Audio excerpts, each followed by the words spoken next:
बच्चों को नहीं दिला पाया इंसाफ, पिता ब्रजेश रावत। चित्रकूट के 2 मासूमों श्रेयांश एवं प्रियांश हत्याकांड के 5 दोषियों को आजीवन कारावास की सजा, 2 आरोपी बरी। इस जघन्य हत्याकांड की समूचे देश में हुई थी निंदा। 12 फरवरी 2019 को सदगुरु सेवा संघ ट्रस्ट के अंदर हुई थी सनसनीखेज वार्ता। एडी एक्ट के विशेष न्यायाधीश ने 226 पृष्ठ का फैसला सुनाया।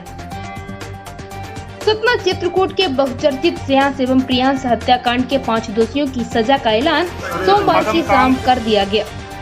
2 मासूम बच्चों के इस नृशंस हत्याकांड के दोषियों को एडी एक्ट के विशेष न्यायाधीश प्रदीप सिंह कुशवाहा ने मासूम के हत्यारों के 3 दोषियों को अलग अलग 2 बार आजीवन कारावास तथा 2 दोषियों को 1 बार आजीवन कारावास की सजा सुनाई है।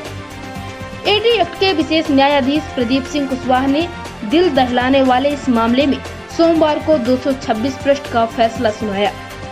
हालांकि अपहरण एवं हत्या के इस जघन्य मामले में मारे गए बच्चों के पिता कारोबारी ब्रजेश रावत एवं उनकी पत्नी को हत्याकांड के दोषियों को फांसी की सजा दिए जाने की उम्मीद थी। ज्ञात हो कि जेल में बंद आरोपियों में एक ने फांसी लगाकर खुदकुशी कर ली थी। अतिरिक्त अभियोजन अधिकारी एडीपीओ धर्मेंद्र प्रताप सिंह और फरियादी तेल कारोबारी ब्रजेश रावत के अधिवक्ता रामरूप पटेल ने कहा था कि अगर कोर्ट में अपराध सिद्ध पाया जाता है तो आरोपियों को अदालत से फांसी की सजा की मांग की जाएगी। दोनों भाइयों की हत्या करने के बाद भी 20 लाख रुपए फिरौती वसूल ली थी। घटना 12 फरवरी 2019 को सदगुरु सेवा संघ ट्रस्ट के अंदर हुई थी, जब स्कूल बस से असलहा दिखाकर बदमाशों ने करवी कोतवाली की सीतापुर चौकी अंतर्गत रामघाट निवासी तेल व्यापारी ब्रजेश रावत के 2 मासूम बेटे श्रेयांश और प्रियांश का अपहरण किया गया था। बदमाशों ने दोनों भाइयों की हत्या करने के बाद भी 20 लाख रुपए फिरौती वसूल ली थी। 4 दिन बाद दोनों के शव उत्तर प्रदेश के बांदा जिला में यमुना नदी में मिले थे।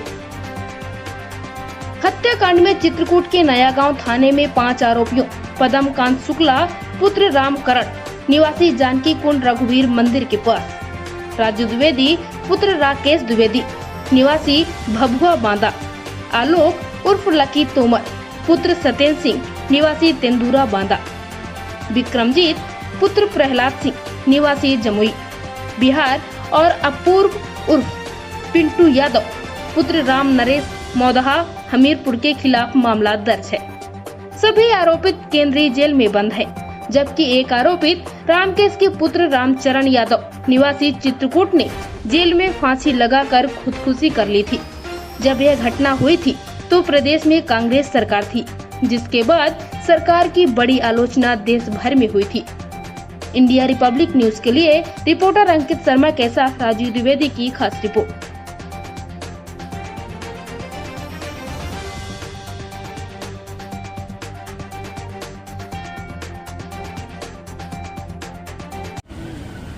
बच्चों को न्याय नहीं दिला पाया, यदि इसको जघन्य अपराध नहीं बोलेंगे तो क्या किसको आगे कैसा न्याय मिल पाएगा। ऐसे जघन्य कोटम अपराधियों को समाज में रहने का हक नहीं है। मैंने तो अपने बच्चे खोया, अपने परिवार की स्थिति को कैसे समय संभाल रहा हूँ मैं समझ रहा हूँ।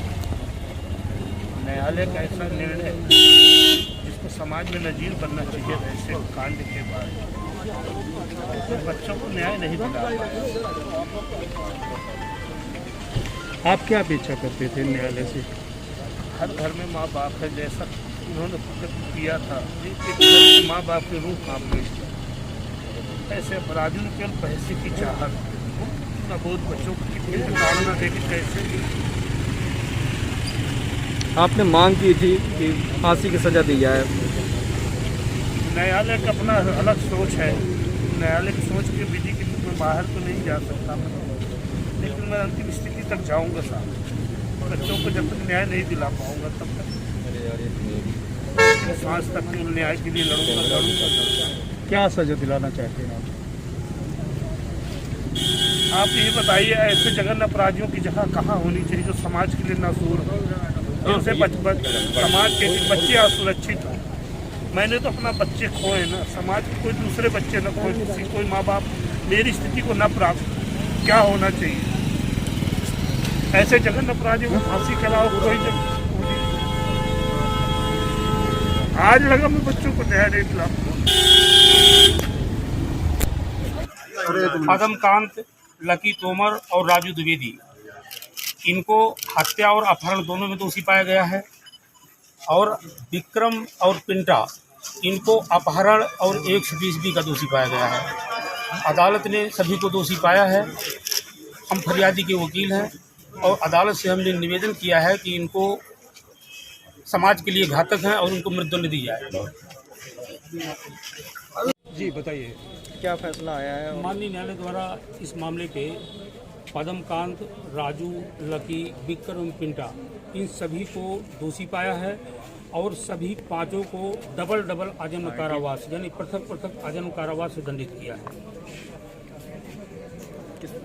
फैसले का निर्णय मिल जाए हमें। मैं फरियादी ब्रजेश राउत को वकील हूँ। निर्णय की प्रति प्राप्त होने के बाद उसे अध्ययन करेंगे और आवश्यकता होगी तो माननीय उच्च न्यायालय में अपील करेंगे और उनकी फांसी की मांग करेंगे। डबल आजीवन कारावास सभी पांचों को डबल आजीवन कारावास हुआ है और वो कारावास पृथक रूप से भुगताया जाए, ऐसा भी कोर्ट का आदेश है। नहीं, 3 को दोषी माना था हत्या का, 3 को अपहरण का माना था, तो उसमें क्या स्पष्ट क्या है? स्पष्ट क्या है कि 302 में जिनको दोषी माना और अपहरण में 3 लोगों को, पदमकांत, राजू और लकी, उनको भी आजन्म कारावास से दंडित किया, डबल आजन्म कारावास से। क्योंकि विक्रम और पिंटा को 364A और 120B में दोषी पाया, तो आज इसमें 364 का में भी आजन्म कारावास इनको दिया और दोनों बच्चों के लिए पृथक यानी इनको भी वही सजा मिलेगी, पांचों की सजा जिस तरह से है पृथक। थोड़ा सा डबल आजीवन कारावास किस तरीके से स्पष्ट? डबल कारावास इसका तात्पर्य ये है कि जैसे एक आजन्म कारावास की सजा जब पूरी हो जाएगी तब दूसरी शुरू होगी। आपका शुभ नाम क्या है, किसके वकील थे? मैं फरियादी ब्रजेश राउत का वकील था। मेरा नाम रामरूप पटेल है।